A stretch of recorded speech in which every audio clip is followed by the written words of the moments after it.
Right, 18 February 2026.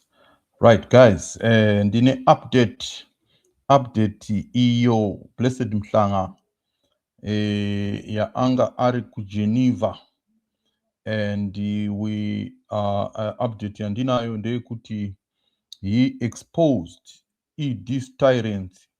So nyaya iripo apa ndeyekuti Blessed Mhlanga ataura zvinhu zvakaomarara zvinoratidza kuti hazvina kumira mushe muZimbabwe.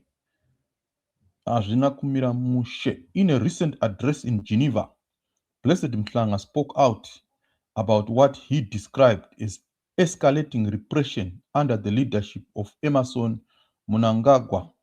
Speaking before an audience of diplomats, human rights advocates, and members of the Zimbabwean diaspora, Mhlanga outlined his personal experience of arrest and detention, using it as a broader illustration of what he characterized as shrinking democratic space in Zimbabwe. Now, according to Mhlanga, his arrest followed public criticism of government policies and his involvement in civic activism. He described security agents arriving without warning, confiscating electronic devices, and detaining him for questioning. During his detention, he alleged that he was denied timely access to legal representation and subjected to intimidation. He framed his experience not as an isolated incident, but as part of a wider pattern affecting journalists, opposition figures, student leaders, and the civil society activists. Right, ngati mbonzwaye kuti anga achiti kudiko. I've been reporting on stories in Zimbabwe that others dared not to touch. That has been my work. But it was disrupted last year when the Zimbabwean regime sent me to 75 days of horror, a hell in pre-trial detention, for another man's speech, a speech made at a press conference that was broadcast at a TV station I work for. This, ladies and gentlemen, is the new face of repression in Zimbabwe. Right, apo muri kumunzwa Blessed Mhlanga achitaura kuti that is the type of repression inoitwa muZimbabwe majournalist, and this is what he is presenting ikoko. So ngati munzwe achitaura. With sophistication. In the past, it was naked violence on the streets, abductions, and forced disappearances.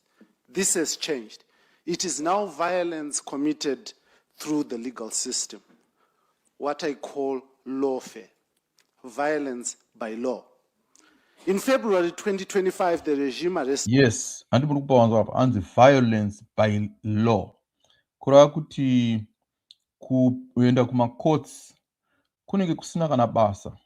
Yeah, I think ipapa I think ichazoya neimwe live ndichitaura nenyaya yemacourts kuti macourts ka I don't think chinhu chiri right kuti vanhu vachallenge anything kumacourts, because these courts are being used to rubber stamp imimi zvinhu zvamune muchiti hazviiti zvinobva zvatonzi zvinoita. Handikuona. Saka garai marega kuenda kumacourts, mungoti zvirimo mumutemo and you proceed that way pane kuenda kumacourts, because muri kuenda kunovalidata zvinhu zviri kunzi. Ndichauya nenyaya iyoyo ku-constitutional amendment, but iko zvino izvi ngatimbonzwai Blessed Mhlanga ari kuti me and charged me with transmitting messages likely to incite violence, even though I had no involvement whatsoever in this alleged crime. I was denied bail three times, a violation of our constitution.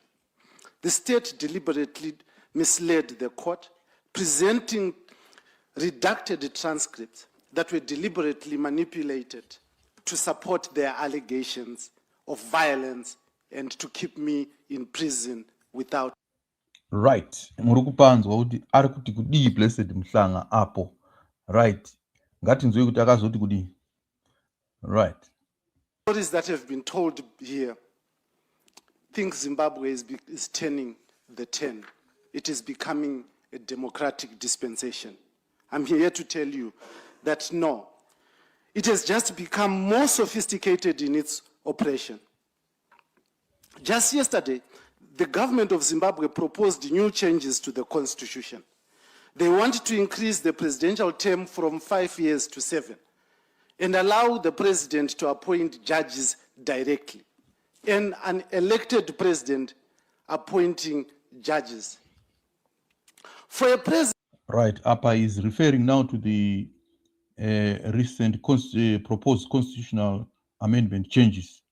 Iro yatiri kuti constitutional amendment bill yaka iri kuitwa iko zvino izvi. I think everyone knows about this one. Ndo yaari kutaura apo kuti ndo iri kunetsa iko zvino. Handi muri kuona. So let's hear what he later said. The poor suffer, and they are forced to flee from their home, from their country as refugees into your homes, and you call them illegal immigrants, and you push them out violently. But it is because of your silence that they have been pushed away from their homes that they love so much. Handi muri kunzwa apo paari kutaura apa ari kuti iye vanhu vari kutiza zvinhu zvakasiyana siyana, economic hardships yavari kufesa muZimbabwe. They run away to other countries, and having done that vanosvika vachiforce out, or sometimes live with other people vanenge vari referred to as illegal immigrants sometimes. And ndo paunoona kuti vanhu vanenge vachisafa sei vari nedzimwe nyika. This is what he's talking about. And I think apa ari kutaura chokwadi chaicho. I stand here. I will stay in Zimbabwe, regardless, because I believe in my country and I love it.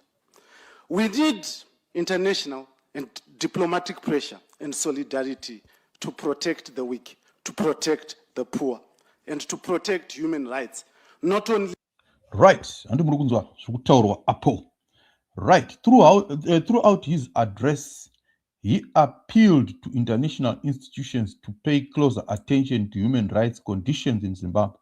He called for stronger monitoring mechanisms, support for independent media, and protection for activists who face legal or physical risks. He emphasized that his intention was not to invite punitive measures against his country, but rather to encourage reforms that would strengthen accountability and democratic norms. Right, guys. Tell me what you think in the comment section so that I can continue